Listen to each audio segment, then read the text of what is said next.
या फिर मनुष्य शरीर हमको क्यों मिला है, क्या इसका उद्देश्य है, मरने के बाद हम कहाँ जाएंगे, हमारे बाल बच्चे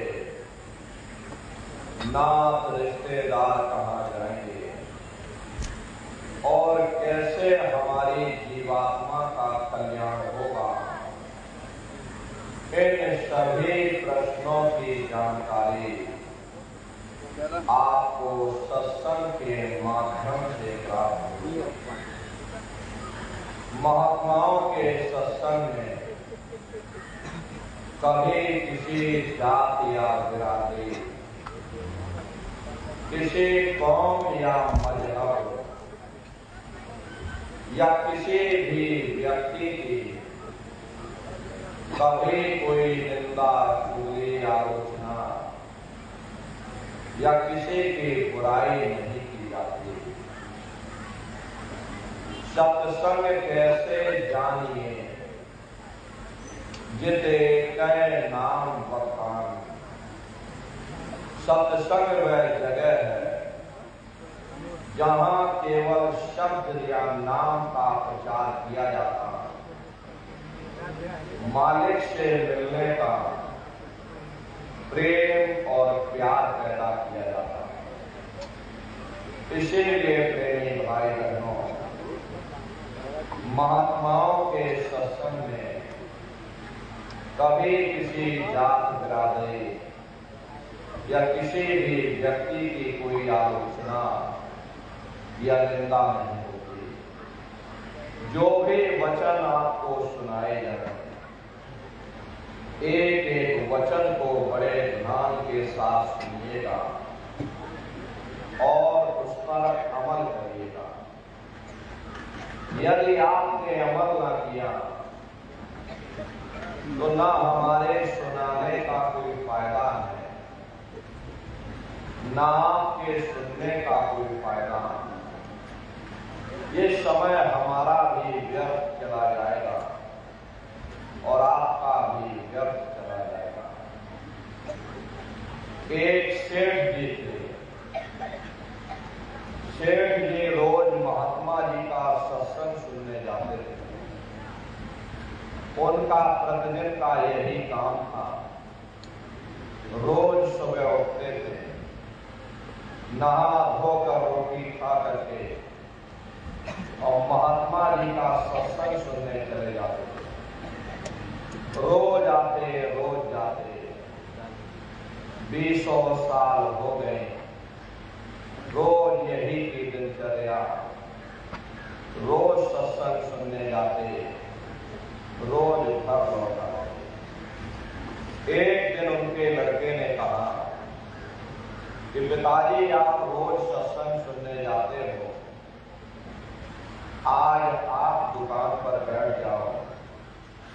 आज मेरा मन कर रहा है कि मैं भी महात्मा जी का सत्संग सुनने जाऊं।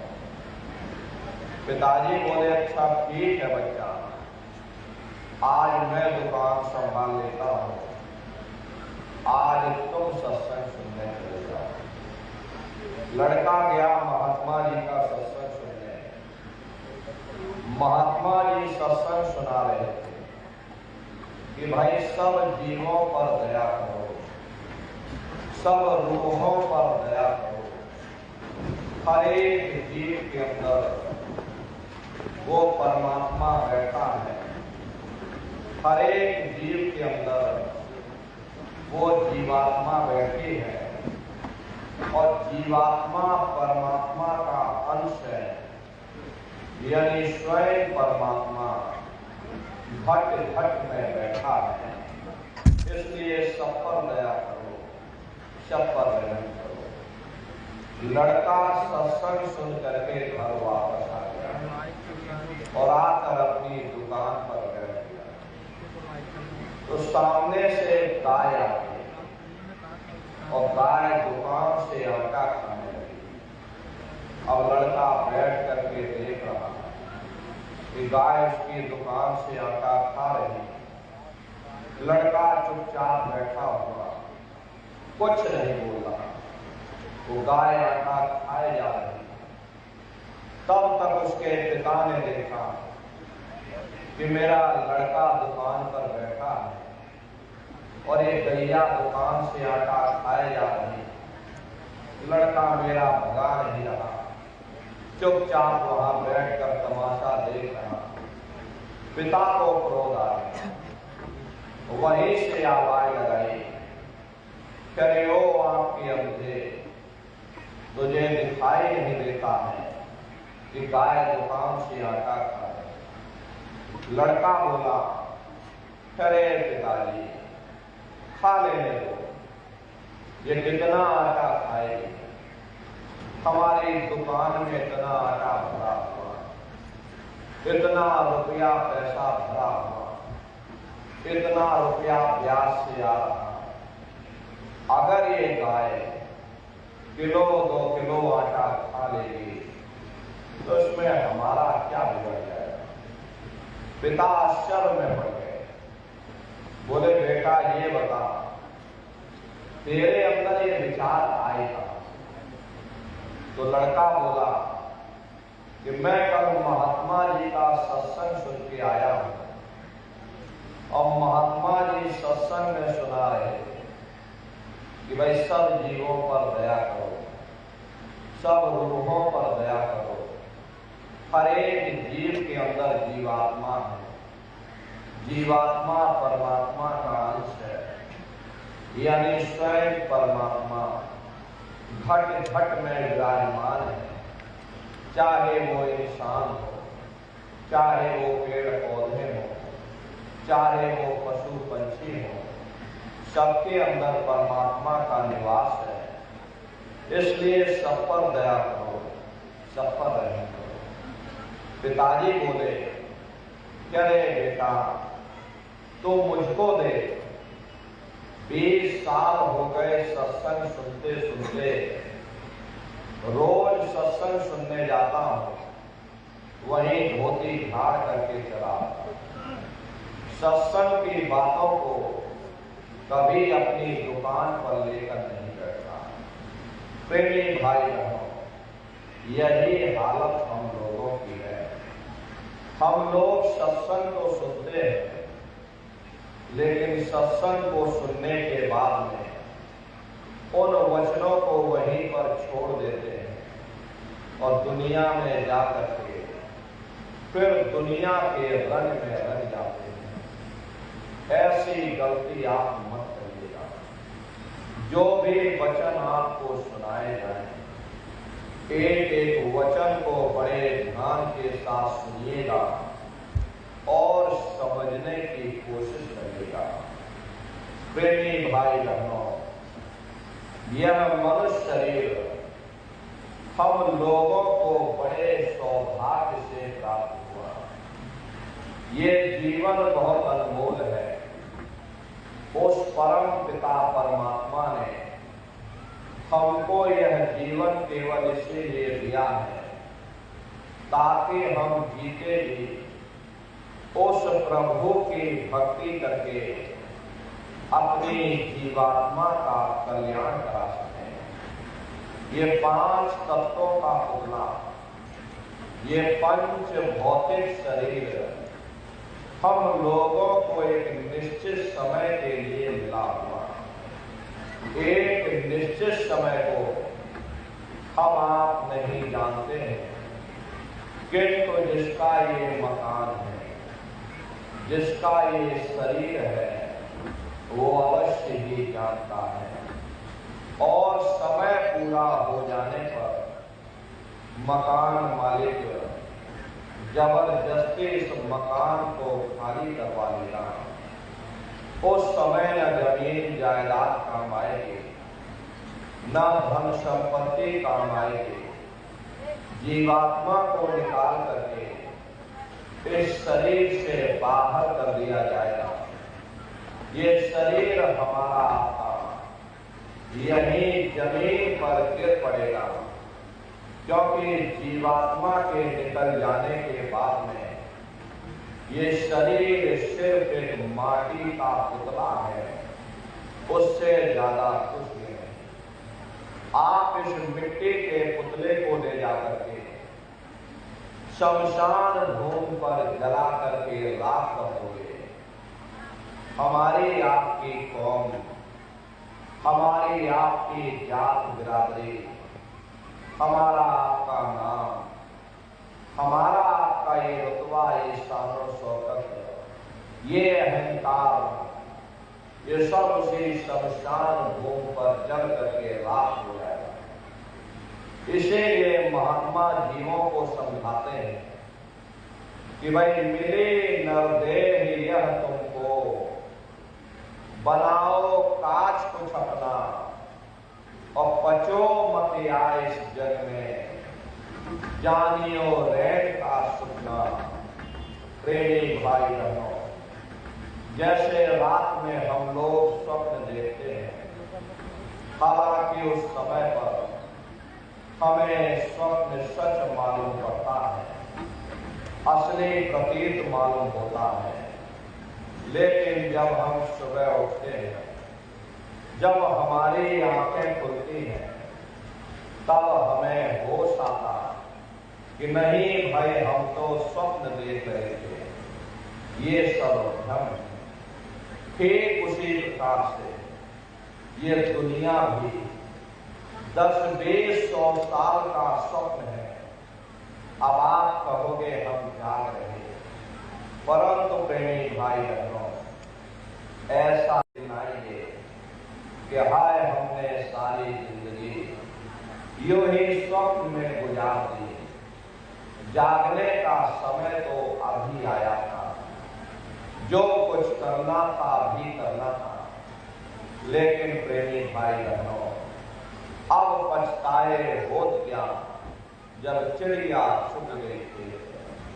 महात्मा प्रेम से जीवों को समझाते हैं कि भाई देह और ग्रेह सब झूठा, भरम में काहे को खपना, ये घर बार हमारा अपना नहीं, ये पराया देश है, ये शराय खाना है, ये मुसाफिर खाना है, ये शरीर भी तुम्हारा अपना नहीं है, ये भी काल का पिंजरा है, किराए का मकान है, पराया मकान है। किसी को 40-50 साल के लिए मिला, किसी को 80-90-100 साल के लिए मिल गया।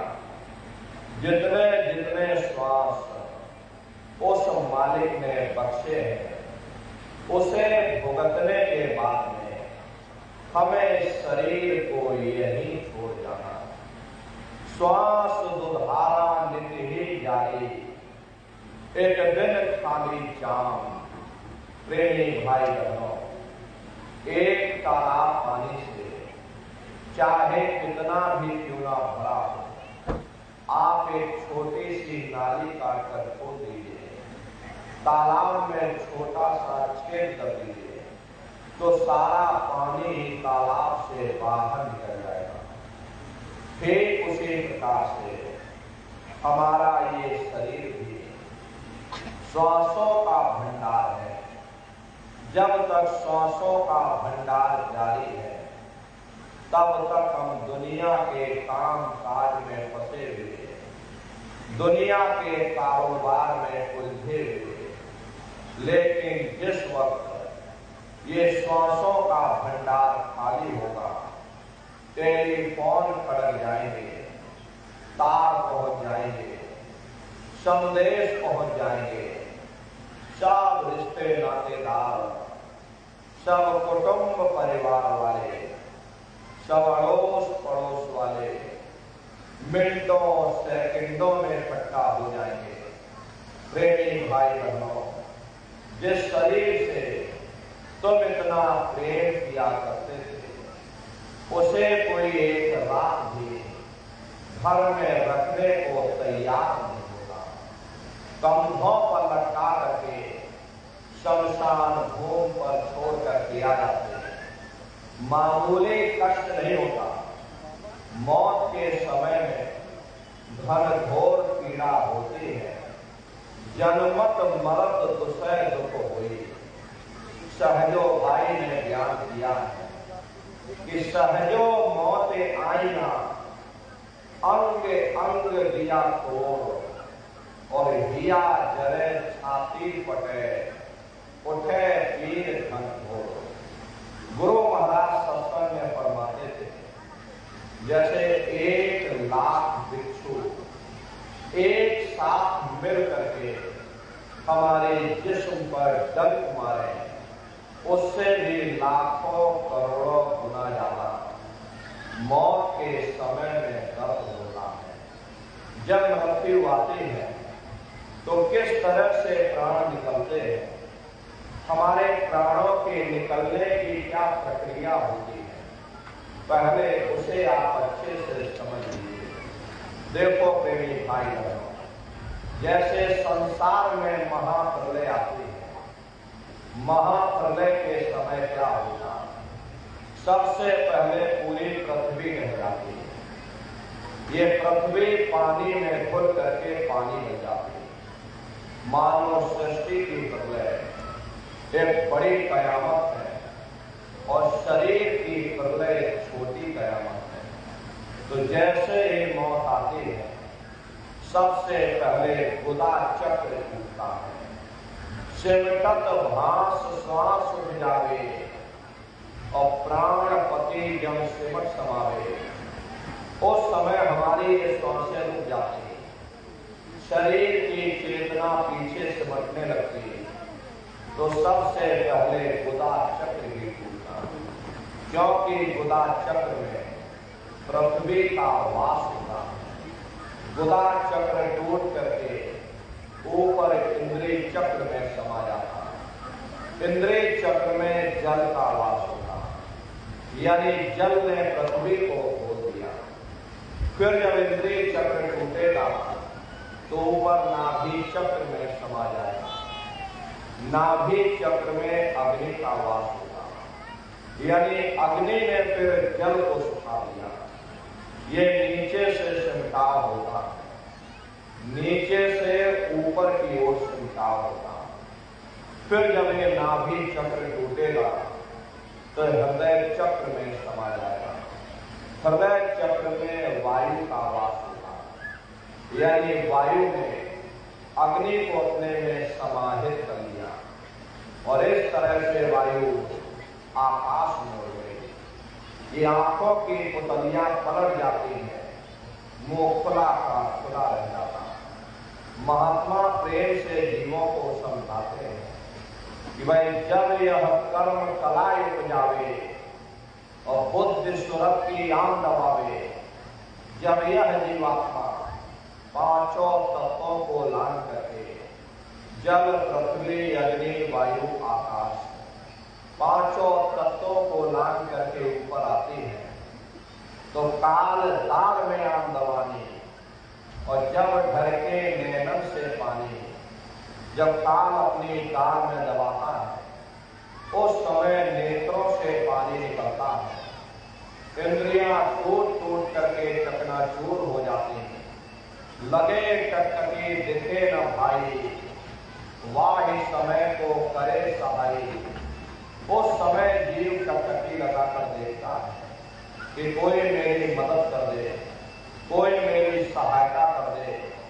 सब भाई बंधु नात रिश्तेदार खड़े रह जाते हैं, डॉक्टर वैद हकीम सब आपको घेरे रह जाते हैं, लेकिन उस समय कोई बचा नहीं पाता।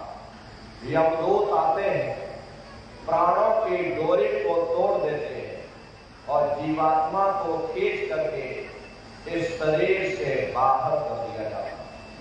और जैसे ही तुम्हारी जीवात्मा इस शरीर से अलग हुई, ये शरीर हमारा मिट्टी हो जाता।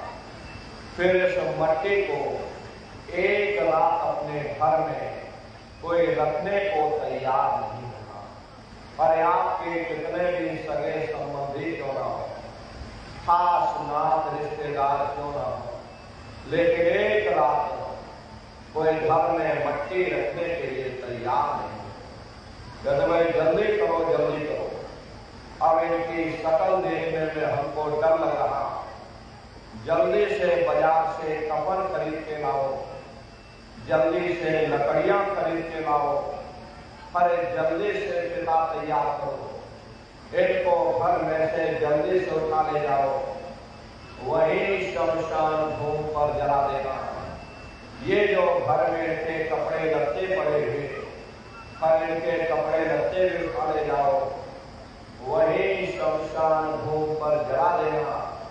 जिस बिस्तर पर ये लेटे रहे, ये बिस्तर भी अशुद्ध हो गया।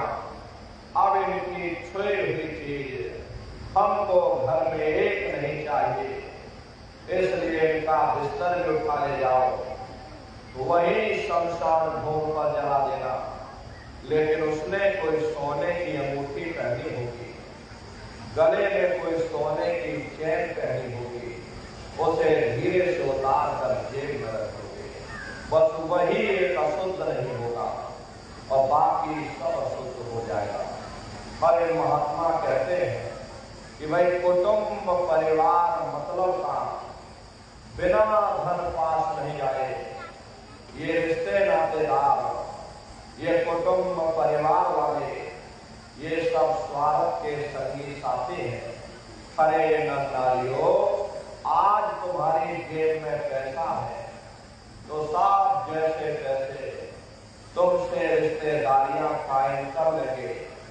आज जेब खाली हो जाए, कोई किसी को याद करने वाला नहीं। 13 दिन बाद 13वीं मना दोगे, लड्डू पूड़ी पकवान बना करके खिला दोगे, फिर जाने वाले को कोई याद नहीं करता। अभी बूढ़े बुजुर्गों से पूछा जाए कि क्या तुमको तुम्हारे माँ बाप की याद आती है, तो कहेंगे भाई नहीं आती। अरे क्यों नहीं आती? तुम्हारे माँ बाप थे, तुमको पाला पोसा बड़ा किया, खुद बेचारे भूखे रहे होंगे, तुम्हारा पेट पाला होगा, तुमको तुम्हारे माँ बाप की याद क्यों नहीं आती? क्योंकि तुम्हारे सामने तुम्हारे लड़के बच्चे हो गए, तुम्हारे नाती पोता पंते और संते हो गए, इसलिए तुम अपने माँ बाप की यादों को धीरे धीरे भूल गए और नई यादों में धीरे धीरे बस गए। ऐसे ही प्रेमी भाई बहनों, एक दिन सब तुमको भी भूल जाएंगे, कोई किसी को याद करने वाला नहीं।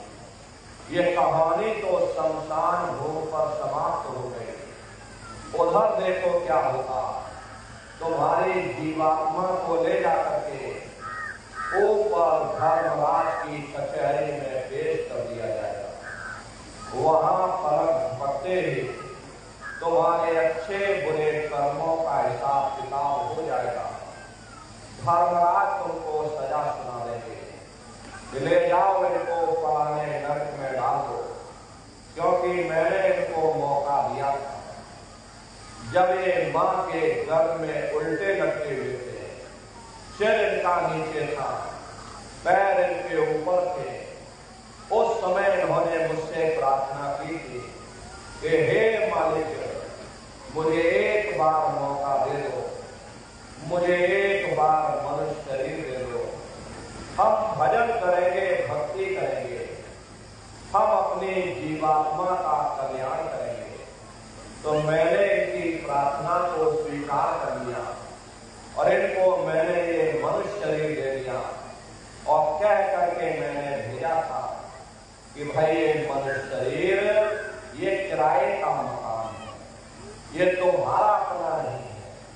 अगर ये तुम्हारा अपना होता तो हमेशा तुम्हारे पास रहता। ये तुम्हारा अपना नहीं, ये मैंने तुमको कुछ समय के लिए किराए का मकान दिया है। हाँ, तुम अपनी जीवात्मा को मेरे किराए के मकान में बैठा करके और मालिक की भक्ति करके अपनी जीवात्मा का कल्याण करा लेना। मैंने कुछ समय के लिए तुम सबको ये किराए का मकान दिया है। जब समय पूरा होगा तो मैं अपने सिपाहियों को भेजूंगा, उस समय पर तुम मेरे मकान को खाली कर देना। लेकिन इतना ध्यान रखना कि जैसा साफ सुथरा मैंने तुमको ये किराए का मकान दिया, वैसा ही साफ सुथरा तुम मुझको वापस लौटाना। लेकिन इस किराए के मकान में बैठ करके इन्होंने अच्छे बुरे कर्म कर डाले। मेरे किराए के मकान को इन्होंने अपने कर्मों से गंदा कर दिया, इसलिए कर्मों की सजा इनको मिलेगी। ले जाओ इनको फलाने नरक में डालो। अरे महात्मा कभी झूठ नहीं बोलते। महात्माओं ने जब साधना किया, साधना करके जब ऊपर गए और ऊपर जा करके जब उन्होंने नरकों का हाल देखा, तो हमारी आपकी जानकारी के लिए उन्होंने धर्म ग्रंथों में लिख दिया कि लोह के खंभ तपत के माही, और जहां जीव को ले चिपकाई वहां लोहे के खंभे अग्नि से धड़क धड़क कर लाल हो गए। ऐसे खोटे जीवों को उन खंभों में चिपकाया जाता। जीव हाय हाय करके तड़पता है। लाखों लाख योजन मील तक जीवों के रोने और चिल्लाने की आवाज आती है। तड़प तड़प जीव जुलम बुखारी, और तपत खम्भ दुखी उपजे भारी। असहनीय वेदना होती है, असहनीय दुख दर्द होता। ये वहां रोता और चिल्लाता रहता। वहां कोई तुम्हारी पुकार सुनने वाला नहीं, कोई तुम्हारी दर्द भरी आवाज को सुनने वाला नहीं। अरे वाह ही समय की कहां सुनाई, लोहा अगन धमन धोकाई, और जो धमन से धोके लोहा, लोहा जो अग्नि में डाला। जिस तरह से लोहा लोहे को अग्नि की भट्टी में तपा करके लाल कर देता, ऐसे प्रेमी भाई बहनों, वहां भी बड़े बड़े खंभे अग्नि की भट्टी में तप करके लाल हो रहे। इन छोटे जीवों को उन्हीं खंभों में लिटा दिया जाता। जीव रोता और चिल्लाता है। लाखों लाख योजन मील तक जीवों के रोने और चिल्लाने की आवाज आती। लेकिन प्रेमी भाई बहनों, वहां तुम्हारा कोई पुकार सुनने वाला नहीं, कोई तुम्हारी दर्द भरी आवाज को सुनने वाला नहीं। और महात्मा कहते हैं, भाई नर के अनेक और है, कहा लग कहूं बखान, और दुख भोगते यह जीव जो, जाने जो भोग समान। कहते एक नर्क नहीं, ऐसे वहां पर अनेकों अनेक नर्क बने हुए। कुंभी नर्क निदान्य है, बड़े जीव जग जाए, और सिर समेत डूबा रहे सदा नर्क के माही। कुंभी कहते घड़े के आकार का बड़ा विशाल नर्क बना हो, दुनिया भर का मवाद उसमें भरा हो, बड़ी भारी बदबू उसमें से आती है। जीवों को उसी में डाल दिया जाता। जब ही नर्क सिर ऊपर काढ़े, तब ऊपर जूते जम मारे। जैसे ये जीव श्वास लेने के लिए अपने सिर को बाहर निकालता है, ऊपर यमदूत खड़े रहते हैं, नोकदार भालों से प्रहार करते हैं। जीव फिर उसी में डूब जाता, युगों युगों तक डूबा रहता। कुंभी नर्क कल्प लौवासा, मुख में नर्क नाक में श्वासा। कल्प लौवासा यानी 1000 चौकड़ी युग का एक कल्प होता है, और कल्प लौवासा यानी अनंतों अनंत युगों तक जीव नरकों की यातनाएं भोगता रहता। और नरकों की यातनाएं भोगने के बाद में किसी जीवात्मा को सीधे मनुष्य शरीर नहीं दिया जाता, बल्कि इसे 84 लाख योनियों में डाल दिया जाता। जैसे बच्चा होता है, बच्चा पहले कक्षा 1 पास करेगा, फिर कक्षा 2 में जाएगा। ऐसे एक प्रेमी भाई बहनों, नरकों की यातनाएं भोगने के बाद में इन्हीं जीवों को 4,84 लाख योनियों में डाल दिया जाता। वहां भी पूरा चैनल बना हुआ। ये 4,84 लाख योनियां ये कोई मामूली योनियां नहीं होती। 4 खान का मतलब होता है अंडज, पिंडज, उपमज, स्थावर। ये 4 खाने होते हैं। पहली श्रेणी पेड़ पौधों की आती है जिनके अंदर पानी का तत्व मौजूद होता है। कभी ये भी मनुष्य हुआ करते थे, लेकिन आज अपने कर्मों का भोग पा रहे एक जगह पर बेचारे खड़े। दूसरी श्रेणी कीड़े मकोड़ों की आती है जिनके अंदर पृथ्वी और अग्नि का तत्व मौजूद होता है। तीसरी श्रेणी पंछियों की आती है, चौथी चौपाए जानवरों की आती है और पांचवी स्वयं इंसान की आती है जिसके अंदर पांचों तत्व जल, पृथ्वी, अग्नि, वायु, आकाश पांचों तत्व मौजूद होते हैं। प्रेमी भाई बहनों, ये 4 खाने हैं। इनकी अलग अलग कुल 84 लाख योनियां इनमें बटी होती है। अब आप पेड़ पौधों को देखिएगा तो आम का पेड़ अलग है, नीम का गर्मी लग गई तो हम लोग छाया में आ गए, सर्दी लग गई तो कंबल रजाई हो गया, भूख लग गई तो रोटी खा ली, बीमार हो गए तो अस्पतालों में चले गए, अपना अपना इलाज करवा लिया। लेकिन देखो इन जानवरों को, क्या गर्मी, क्या सर्दी, क्या बरसात, एक एक रोटी के टुकड़े के लिए बेचारे दर बदर भटकते रहते हैं। किसी का हाथ कट गया, किसी का पैर कट गया, किसी को जीते जी काट डाला, मुर्गी की गर्दन ही मरोड़ डाली। अरे उनको भी दर्द होता है, उनको भी तकलीफ होती है। मादा बिच्छू होती है, मादा बिच्छू की मौत कैसे होती है? मादा बिच्छू जब अपने बच्चे को जन्म देती है तो उसी के बच्चे अपनी भूख को मिटाने के लिए अपनी मां की पीठ पर चढ़ जाते हैं और उसी के मांस को नोच नोच करके खाते हैं। वो तड़पती रहती है, तड़हाती रहती है, लेकिन जब तक हड्डी हड्डी न बच जाए उसके बच्चे अपनी मां की पीठ से नीचे नहीं उतरते हैं। ऐसे न जाने कितने जीव जंतु इस संसार में भरे पड़े हुए। अरे कई जन्म भय कीट पतंगा, कई जन्म भय मील कुरंगा, कई जन्म पंखी सब कोयो और कई जन्म है वर्ध जोयो। मिल जगदीश मिलन की बनिया और चिरंकार यह देश सजरिया। करोड़ों करोड़ युगों से हम आप नरकों की यातनाएं भोगने के बाद में फिर कभी कीड़े पतंगों की योनि में, कभी पेड़ पौधों की योनि में, तो कभी पशु और पंछियों की योनि में धक्का खाते हैं। 84 लाख योनियों की सबसे जो आखिरी योनि होती है वो गाय और बैल की योनि होती है। गाय स्त्री का रूप लेती है और बैल पुरुष का रूप लेते हैं। ये 84 लाख योनियों की सबसे आखिरी योनि यानी कि अंतिम पायदान होता है।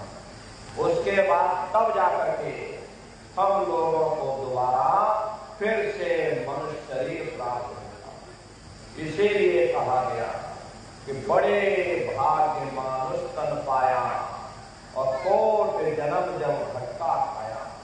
कोटान कोट जन्म जन्मांतरों तक अलग अलग योनियों में भटकने के बाद में तब बड़े सौभाग्य से हम लोगों को ये मनुष्य शरीर प्राप्त हुआ।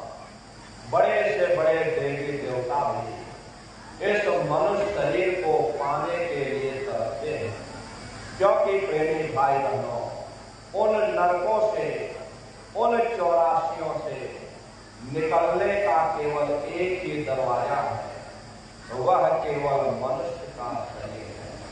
लेकिन बड़े अफसोस की बात है, जैसे किसी को हीरा मिल गया, अब उसे हीरे की परख नहीं, उसने हीरे को गधे के गले में बांध दिया।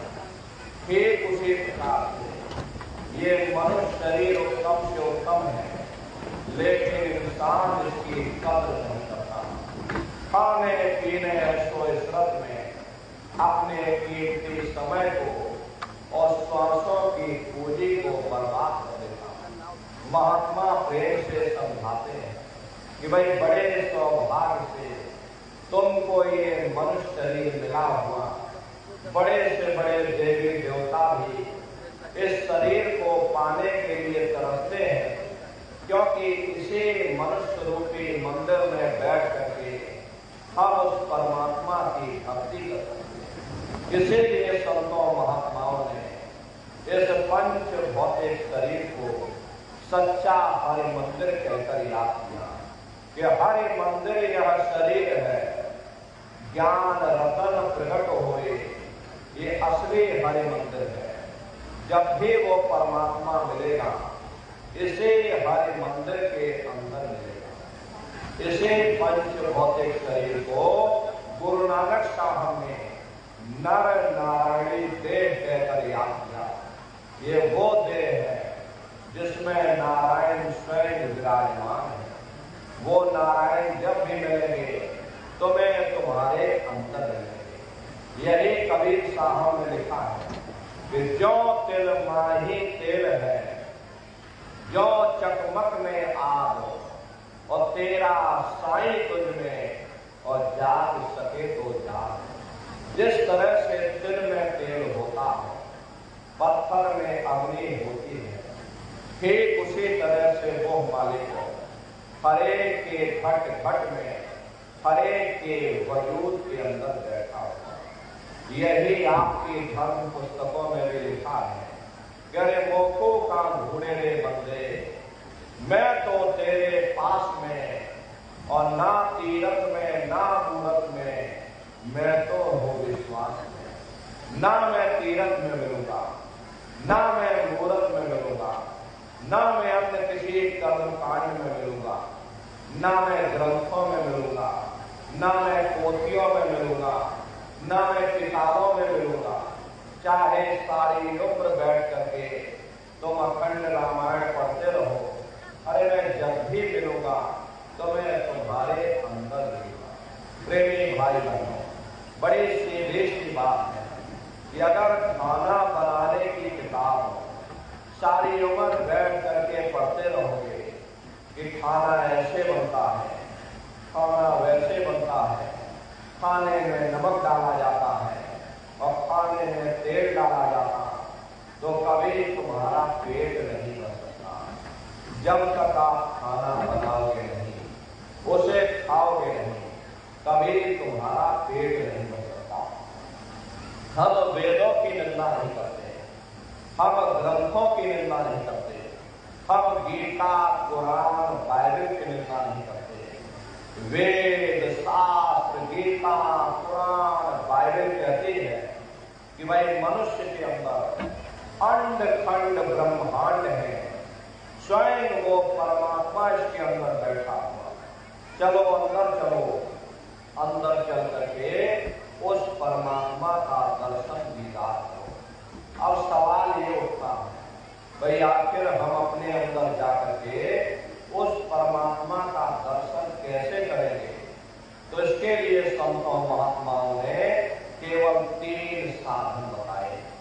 साधन 3 सारे वर्णे और साधन सब होते मान। इस कलयुग में उस मालिक को पाने के लिए महात्माओं ने केवल 3 साधना बताई। पहला है सुमरन, दूसरा है ध्यान और तीसरा है भजन। सुमरन कहते हैं मालिक को याद करना, ध्यान कहते हैं दृष्टि को एकाग्र करना, और भजन कहते हैं कान में उंगली डाल करके उस शब्द को सुनना, उस नाम को सुनना, उस देववाणी आकाशवाणी को सुनना जो 24 घंटे तुम्हारे अंदर गूंज रही है। प्रेमी भाई बहनों, ये सुरत शब्द नाम योग की साधना है। संतों का जो इतिहास रहा, संतों के इतिहास में सबसे पहले कबीर साहब आए, जिन्होंने सुरत शब्द नाम योग की साधना जारी की। उसके बाद गुरु नानक साहब आए। गुरु नानक साहब ने भी सुरत शब्द नाम योग की साधना जारी की। उसके बाद और भी महात्मा आए, कबीर नानक दारू दरिया महीना बाद घंटे और शंख की आवाज हमारे कानों में गूंज रही। जब घंटे शंख की आवाज आपको सुनाई पड़ने लग जाए तब आप सीढ़ी की आवाज को छोड़ देना और घंटे शंख की आवाज को पकड़ लेना। एक बार मेरी भाई आप उस आवाज को पकड़ लो, फिर वो आवाज आपको नहीं खींच करके शरीर से बाहर। तो रोज आना, रोज जाना, रोज ब्रह्मांडों की सैर करना, रोज देवी देवताओं के दर्शन करना, रोज राम और कृष्ण के दर्शन करना और घूम करके फिर अपने शरीर रूपी घोंसले में वापस जाना। सुमरन, ध्यान और भजन 3 क्रियाएं आपको बताई गई। रास्ता सच्चा है, आप करोगे तो आपको अनुभव होगा, दिखाई भी देगा और सुनाई भी पड़ेगा। लेकिन इतना ध्यान रखिएगा, जो भी दिखाई सुनाई पड़े अपने अंदर भजन करिए। जितना भजन करोगे उतना रास्ता खुलता चला जाएगा। नागा नहीं होने पर शरीर को आप देखो भोजन देते हो, सुबह दोपहर शाम खाते रहते हो, लेकिन कभी आपने विचार नहीं किया ये जीवात्मा जो जन्म जन्मांतरों से भूखी प्यासी बेचारी बैठी है, जिसकी शक्ति से तुम्हारा ये शरीर चल रहा है, तो कभी अपनी जीवात्मा को भोजन नहीं। और इसका भोजन शब्द है, इसका भोजन नाम है।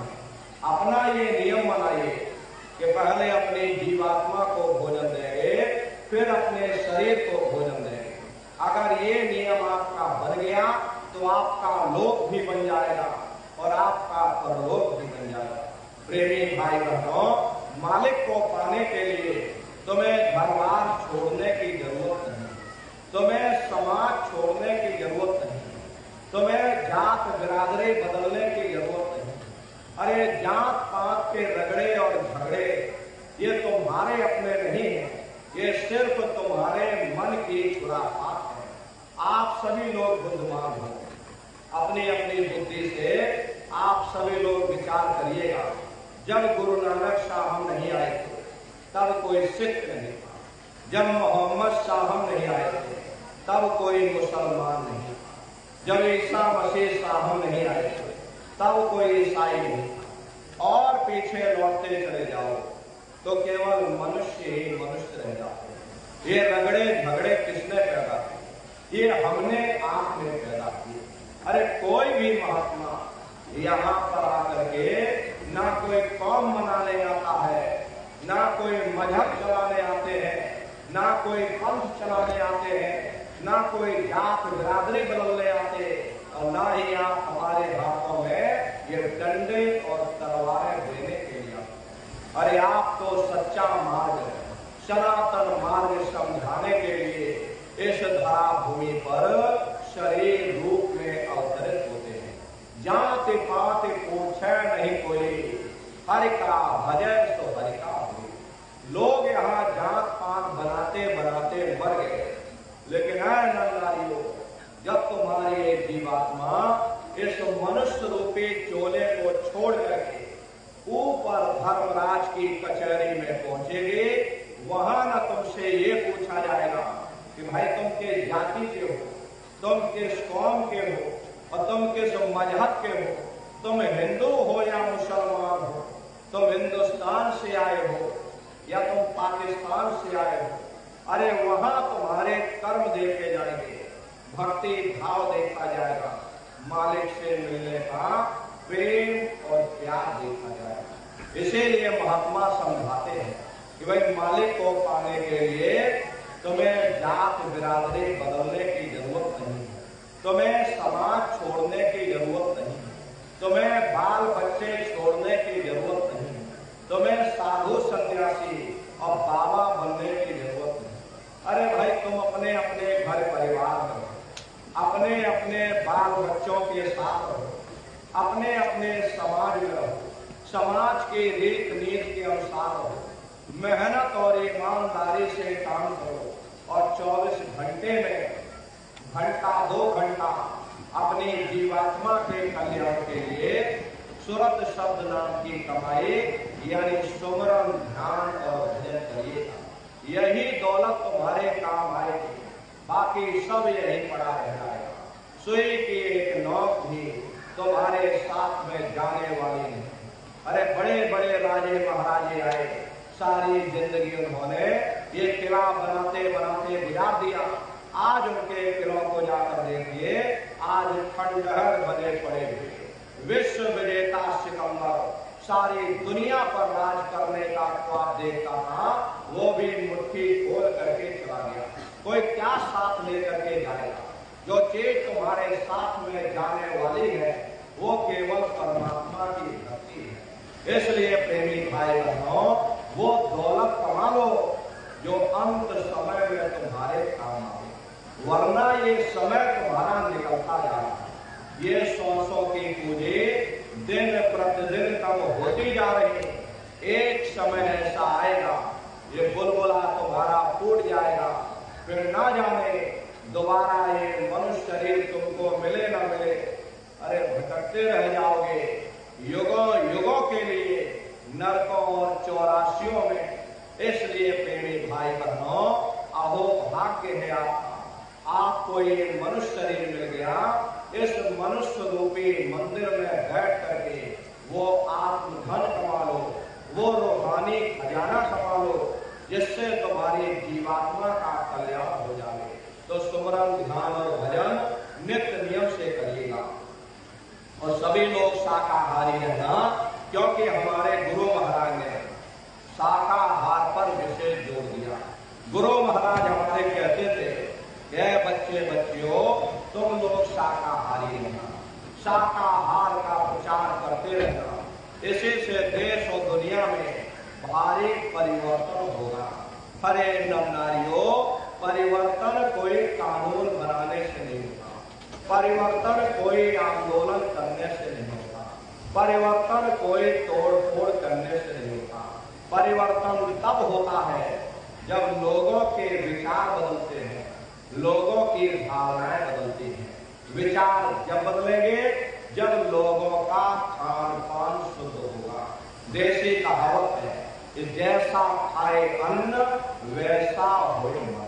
जब इंसान पशुवृत्ति भोजन करेगा तो उसकी बुद्धि स्वतः ही पशुओं जैसी हो जाएगी। सोच विचार उसका चिंतन स्वतः ही पशुओं जैसा हो जाएगा।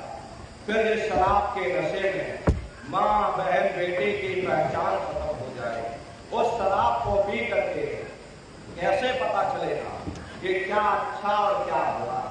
यही कारण है कि आज घर समाज में ये दुनिया भर के अत्याचार और दुनिया भर के व्यभिचार फैले। अरे हम आप मंदिर बनवाते हैं, उन मंदिरों में नहा धो करके जाते हैं, कहते हैं कि भाई परमात्मा के रहने की जगह है, हमको नहा धो करके जाना चाहिए, फूल अगरबत्ती ले जाना चाहिए।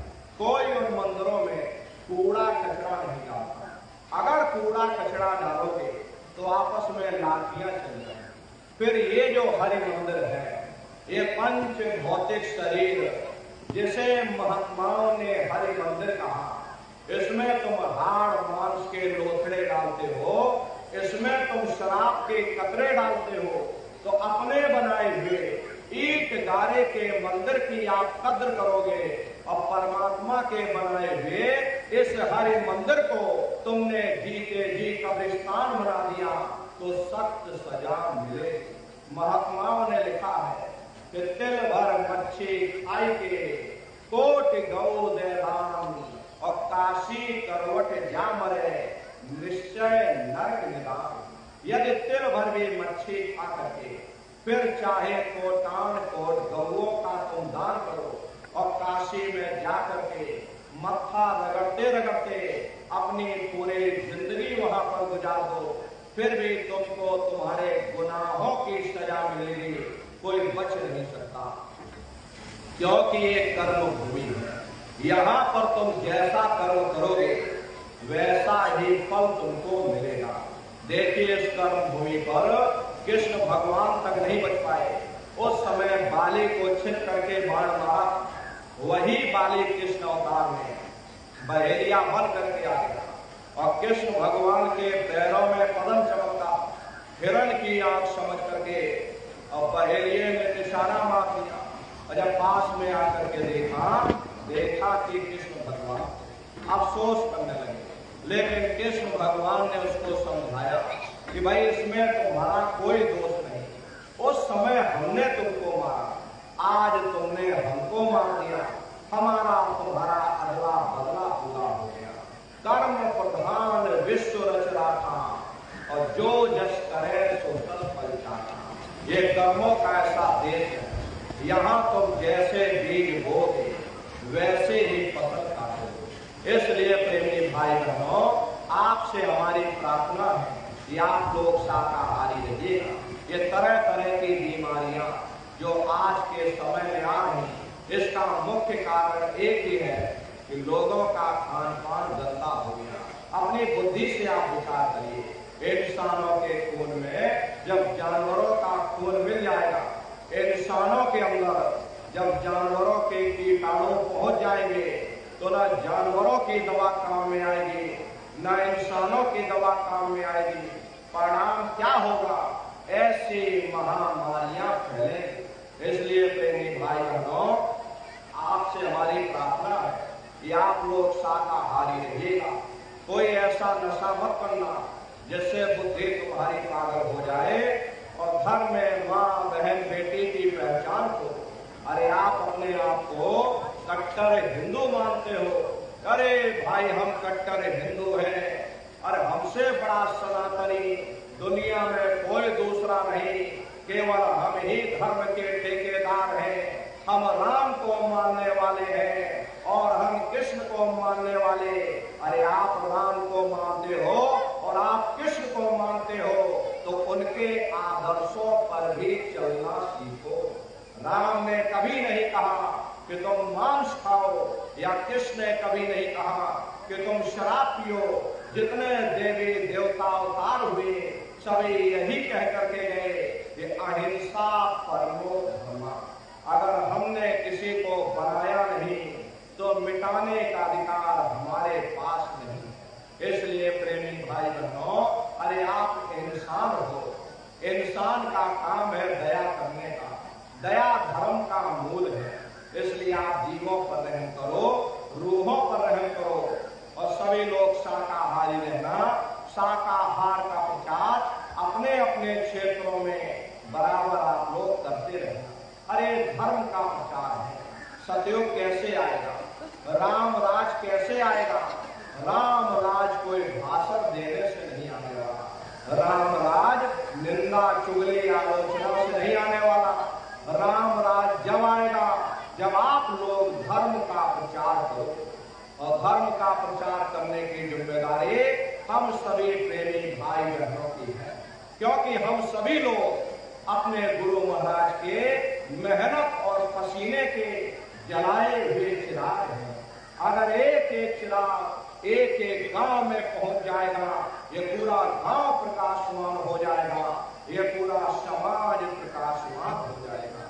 गुरु महाराज के संदेशों को जन जन के बीच में पहुंचाने की जिम्मेदारी हम सभी प्रेमी भाई बहनों की है। गुरु महाराज हमारे कह करके है कि बच्चा गांव गांव में तुम भजन केंद्र की स्थापना करो, गांव गांव के लोग भजन करने लग जाएं, गांव गांव में सत्संग होने लग जाए, गांव गांव के लोग शाकाहारी हो जाएं, गांव गांव के लोग सदाचारी बन जाएं, आंखों में माँ बहन बेटे की पहचान कायम हो जाए। जब हमारा ये गांव बदल जाएगा, ये पूरा समाज बदल जाएगा, निश्चय ही कलयुग में सतयुग आ जाएगा। इसलिए प्रेमी भाई बहनों, धर्म के प्रचार में आप सभी लोग अपना अपना योगदान दीजिए। देखिए हमारे गुरु महाराज ने अपने गुरु की याद में प्रेमी भाई बहनों इतना विशाल मंदिर मथुरा आश्रम पर बनवाया। गुरु महाराज हमारे कहते थे कि बच्चा मंदिर का वो देवता वहां पर बैठ करके बरकत बांट रहा, अरे आप लोग आइए, वहां कोई रुपया पैसा नहीं चढ़ाया जाता, कोई चंदा चुटकी नहीं, अरे आप लोग आए मंदिर के देवता के सामने अपनी एक बुराई को चढ़ा दीजिए। वहां पर बुराई चढ़ाई जाती है कि हम आज से मांस मछली नहीं खाएंगे, हम आज से अंडा शराब का सेवन नहीं करेंगे, हम आज से झूठ नहीं बोलेंगे, हम आज से किसी को धोखा नहीं देंगे। आप अपनी एक बुराई चढ़ा दो, आपकी एक मनोकामना पूरी होगी। ऐसा वरदानी मंदिर गुरु महाराज ने अपने गुरु की याद में मथुरा आश्रम पर बनाया। प्रेमी भाई बहनों, वो हम सभी प्रेमी भाई बहनों का गुरुद्वारा है, तो अपने दरबार में तुम बराबर हाजिरी देते रहना। प्रेमी भाई बहनों, वो हमारा आपका दरबार है। शंकर भगवान और पार्वती जी रास्ते में चले जा रहे हैं। चलते चलते शंकर जी ने जमीन पर लेट करके दंडवत प्रणाम किया। पार्वती जी ने पूछा कि भगवान ये बताइए, यहाँ न कोई पेड़ है, ना कोई पशु है, ना कोई पंछी है, आप किसको प्रणाम कर रहे हैं? तब शंकर जी ने उत्तर दिया कि पार्वती या भूमि की, और क्या कहूं वर्णन भाग्य, और 10,000 वर्ष पूर्व संत रहे यही जात। यह पार्वती एक जमीन के बहुत बड़े भाग्य हैं। आज से 10,000 वर्ष पहले एक संत महात्मा एक जमीन पर आकर सत्संग कर गए थे। ये जमीन बहुत पवित्र है, मैं जमीन को प्रणाम कर रहा हूँ। आज हमारे गुरु महाराज 50 वर्ष मथुरा आश्रम पर रह करके अपने चरणों से वहां के कण कण को पवित्र किया। प्रेमी भाई बहनों, वो हमारा आपका दरबार है। अपने दरबार में बराबर हाजिरी देते रहना। गुरु महाराज मन से कहते थे, बच्चे बच्चियों, तुम इस दरबार में आते जाते रहना, दया दुआ बरकत लेते रहना। समय न मिले महीने में आ जाना, महीने में समय न मिले 6 महीने में आ जाना, 6 महीने में समय न मिले साल भर में आ जाना, और जिसको साल भर भी समय न मिला ताको लागे दोस्त। गुरु महाराज ने मन से कहा, नन्नारियों, अगर तुमने मेरे गुरु को भुला दिया, मैं तुमको भुला दूंगा, तुम भारी मुसीबत में फंस जाओगे। इसलिए प्रेमी भाई बहनों, अपने दरबार में दया दुआ बरकत पाने के लिए बराबर हाजिरी देते रहना।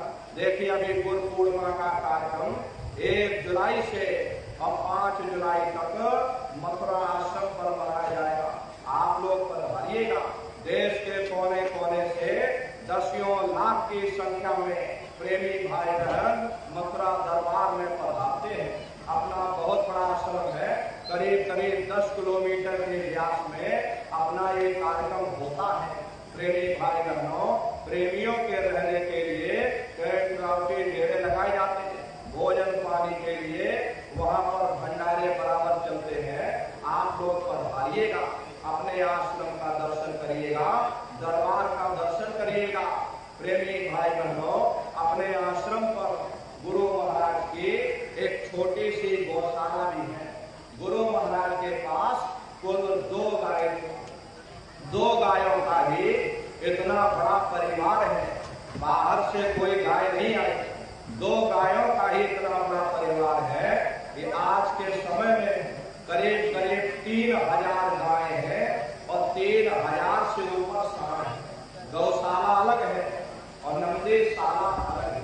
किसी को बाहर नहीं भेजा जाता, क्योंकि गुरु महाराज हमारे कहकर गए, बच्चा इनको यही रखना, यही सेवा पानी करना। अगर बाहर भेज दोगे लोग मार देंगे, काट देंगे। इसीलिए चाहे गाय हो या चाहे बैल हो, हमारे यहाँ किसी को बाहर नहीं भेजा जाता।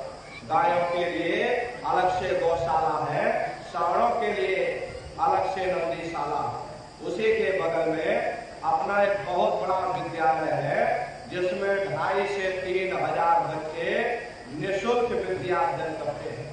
प्रेमी भाई बहनों, वो गुरु महाराज की कर्म भूमि है और गुरु महाराज की जन्मभूमि जहाँ पर हमारे गुरु महाराज का जन्म हुआ, जिला इटावा, ग्राम खितौरा में है। जैसा भव्य मंदिर मथुरा दरबार में बना हुआ, उसी तरह से भव्य मंदिर गुरु महाराज की जन्मभूमि पर बन करके तैयार हो चुका। आप लोग पधारिएगा, गुरु महाराज की जन्मभूमि और कर्म भूमि का दर्शन दीदार लाभ प्राप्त करिएगा। गुरु पूर्णिमा का कार्यक्रम होने जा रहा, सभी लोग पधारिएगा। अपने अपने बच्चों को भी साथ में लेकर के आया।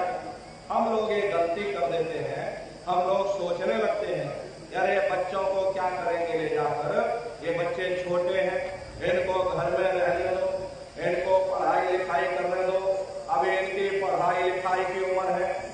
ये सत्संग सुनना, ये भजन पूजा पाठ करना, ये तो हम लोगों का काम है। इन बच्चों को घर पर पढ़ाई लिखाई करने दो, बस यहीं पर हम धोखा खा जाते हैं। प्रेमी भाई बहनों, पढ़ाई लिखाई अपनी जगह पर जरूरी है, हम ये बात आपकी मानते हैं कि आज के युग में शिक्षा बहुत जरूरी है। अरे हमको भी गुरु महाराज ने पढ़ाया था, हमको ये अंगूठा छाप नहीं, गुरु महाराज ने हमको भी पढ़ाया था। प्रारंभिक शिक्षा हमारी गुरु महाराज की जन्मभूमि पर हुई, क्योंकि जो गुरु महाराज की जन्मभूमि है वही हमारी भी जन्मभूमि है। खितौरा में ही 1 से लेकर 5 तक हम वहीं पर पढ़े। उसके बाद गुरु महाराज ने अपने पास मथुरा बुला लिया, आगे की पढ़ाई लिखाई गुरु महाराज ने मथुरा में कराई। 10वीं किया, 12वीं किया, फिर BA किया, फिर LLB किया और LLB करके वकील भी बने। तो क्या कि गुरु महाराज ने हमको भी पढ़ाया लिखाया। लेकिन प्रेमी भाई बहनों, पढ़ाई लिखाई के साथ साथ अच्छे संस्कार भी जरूरी है, और संस्कार कोई MA BA की डिग्री करने से नहीं पड़ते, संस्कार कोई डिप्लोमा का संस्कार पढ़ेंगे सत्संग के माध्यम से। ये बच्चे देश के भविष्य हैं, इन बच्चों के अंदर अच्छे संस्कार डालना इस समय की बहुत बड़ी मांग है।